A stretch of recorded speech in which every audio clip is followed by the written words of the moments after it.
Welcome back to Haunted and Historic Australia for another episode in our Adventures series. This week we're doing part 2 of our historic Bella Vista farm. Last week in part 1 we took a look at the grounds, the stables, barns and outbuildings that made production possible in the 1800s for the Bella Vista farm. Some have been maintained and others are in ruins, but it's definitely nice that there's something there to have a look back 170 or so years. So catch that episode if you haven't already. In this episode, we take a look at the Bella Vista house. It used to be a farmhouse until it was extended around 120 years ago. And then it was rebuilt more of a manor-style house. As you can see, it's luxurious. And, well, we just had to go and have a little look inside. It was on the open day last weekend, May 5th, which when this particular episode airs was probably about 2 weeks ago now. But we had a great time. There's so much to see at Bella Vista Farm and inside the home. Now, we didn't get to the second floor. I believe you may have to pay for a tour to get up there, and we were there a little late in the afternoon to try and do that. But it looked beautiful from the outside, and we got in on the first floor and had a little look around. We even had a joke with Greg Dunn, the husband of wonderful Judith Dunn, who's a historian and has a wealth of knowledge, and we'd seen her also when we went to the female factory tour. It is really well worth catching the tours if you can. They just have so much information to share with you. The grounds really are so historic, and they're not that far from home if you live in Sydney. It's just over at Bella Vista, near Castle Hill and Parramatta. We still really want to get interstate, and as soon as we can, we will. But for now, we're trying to see as much of Sydney, all the historic things, as New South Wales was the first place that they really inhabited. And we live here, so we're going to try and get as much done here as we can. But we're also going to go and visit the other states too, so don't worry, we will get there very soon. It has been really crazy over the past few months for us to get back to all the comments. We do try to address as many of them as we can. And thank you for letting us know of other areas that you'd like us to go and have a look at. And we will endeavour to go and see all of them if we can, especially if they're historic and haunted. We love those. Now, there doesn't seem to be a lot haunted at Bella Vista, not during the day. So we're going to try and get back there and have a look at night if we can. There are a couple of events that run in the evening, so we will try and catch one of those and try and make contact with anyone who used to live there, as it was passed through the hands of many people and were two known deaths of stockmen who foiled or tried to foil Indigenous members stealing flock. Now back to the Bella Vista house. The earliest form of the homestead was a single-storey cottage with a jerkin-head roof and dormer windows, a veranda with timber posts, a fretted valance and stone flagging.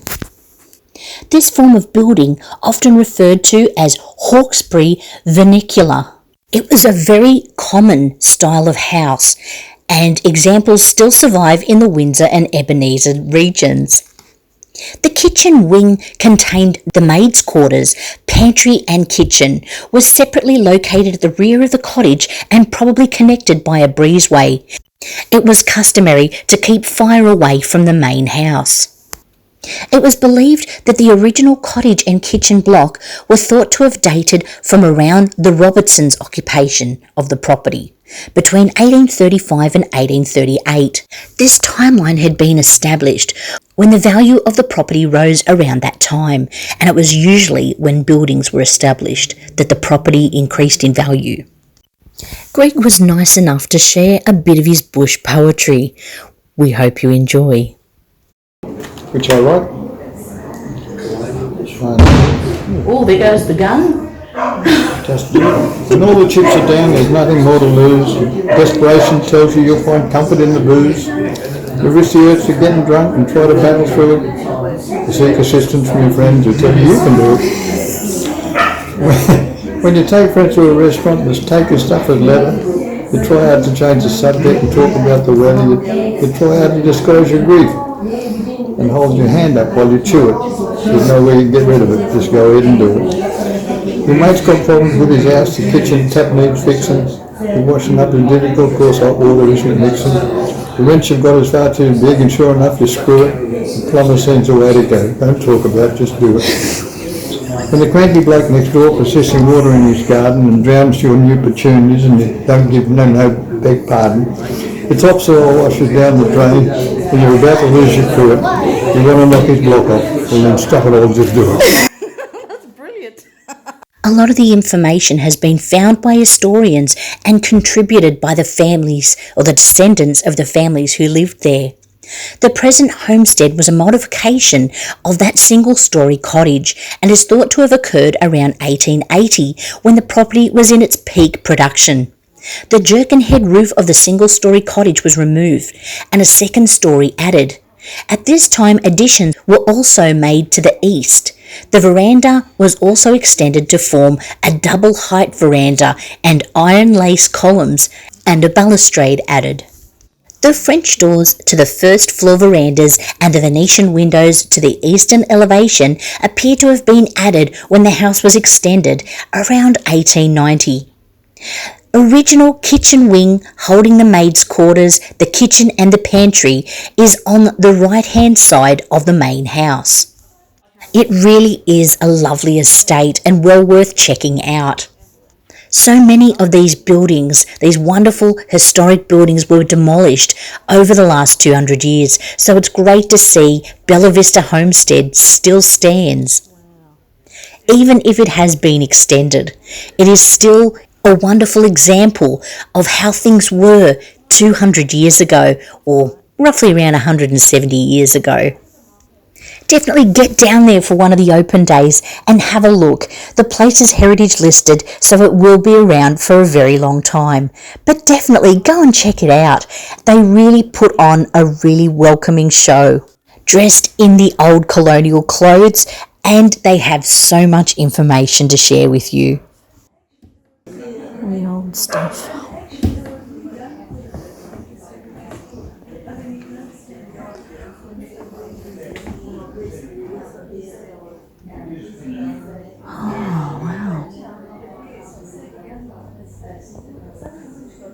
It's really worth coming and having a look. It's amazing. Rice Hill Cemetery. I have to check some of this stuff out. If we come in here, I'm just going to get this. Wow. So I'm doing taking your money again. Okay, so there's four. Thank you. Yeah, excellent. Thank you.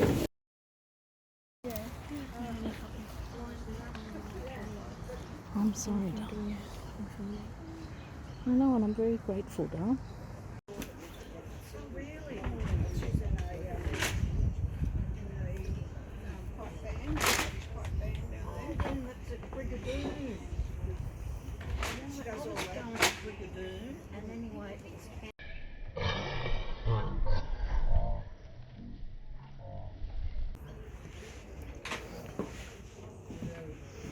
Wow.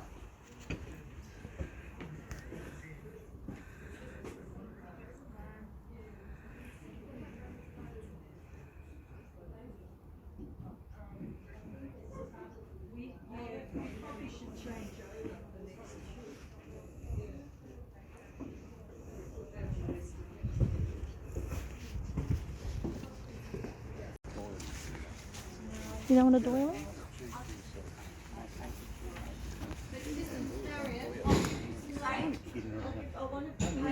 Look at the floors, man.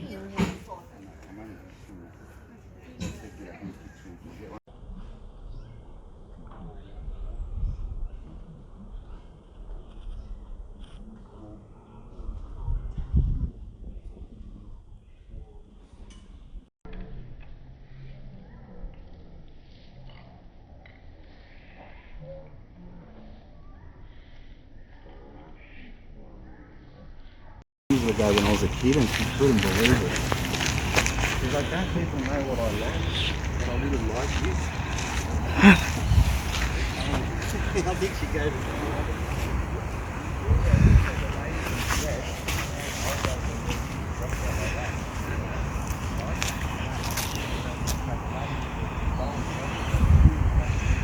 Well, it's nice to come down and have a look on the open day. It's definitely worth a look. Not to mention the various other events that are held at the Bella Vista Farm every year, from Christmas events, New Year events and Australia Day events, as well as their Trash and Treasure Market and open days. It's definitely somewhere to check out, and we've done it for a couple of years now. Something for kids as well as some great Aussie acts. Definitely the Bella Vista Farm is somewhere to visit.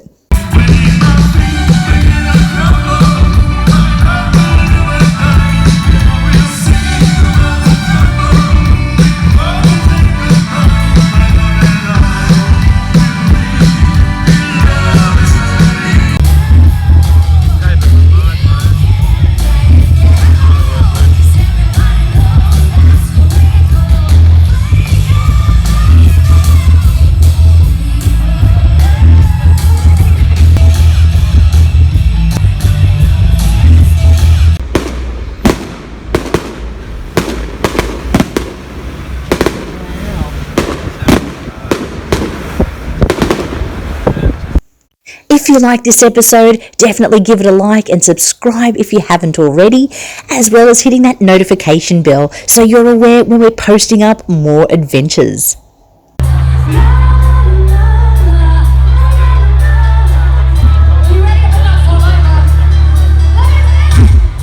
Aussie made.